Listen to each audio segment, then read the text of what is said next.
So, we are at week 10 of this class. We are almost done, and boy, am I ready to be done with this semester. But that's beside the point. We did a lot about learning environments this week, which there was one that was really cool. The Quest to Learn school, which I thought was kind of crazy, but I read a lot about it and it was really cool. But for that, we'll talk about the HPL chapter that we did, which was the design of learning environments, chapter 6, and talked about changes in educational goals. And it said that changes from way back when to now.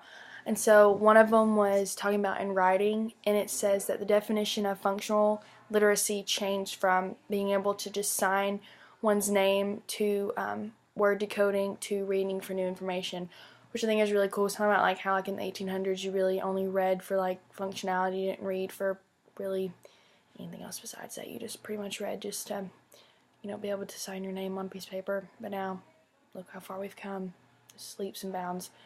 So it also talked about the society envisions graduates of school systems who can identify and solve problems and make contributions to society throughout their entire lifetime, which that's how you grow a society, so I'm glad that that's how we envision it as a whole.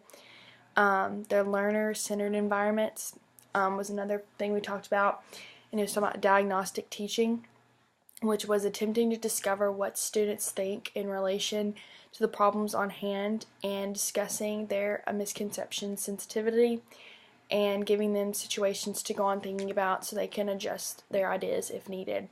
Thought that was really cool. And talk about this key strategy to that was to prompt children to explain and develop their knowledge structures by asking them to make predictions about various situations and explain the reasons for their predictions, which I think we talked about that already, but thought that was, just reiterating what we'd already talked about last week. But then it talked about learner-centered instruction, which also includes a sensitivity to the cultural practices of students and the effect of the practices on classroom learning, which we have to do that a lot in CSD. We talk about, if they do one thing at home, we really can't be teaching them how to do something else because that's just how they're raised. That's what they're going to learn at home, which is the main teacher, I think.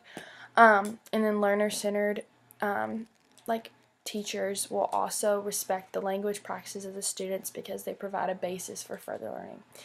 Then we talked about knowledge-centered environments, which was in knowledge-centered environments, students are, the teachers take the students' learning very seriously. They are, how this intersects with the learner-centered environment is when instruction begins with a concern for students' initial preconceptions about the subject matter, which we had already talked about that.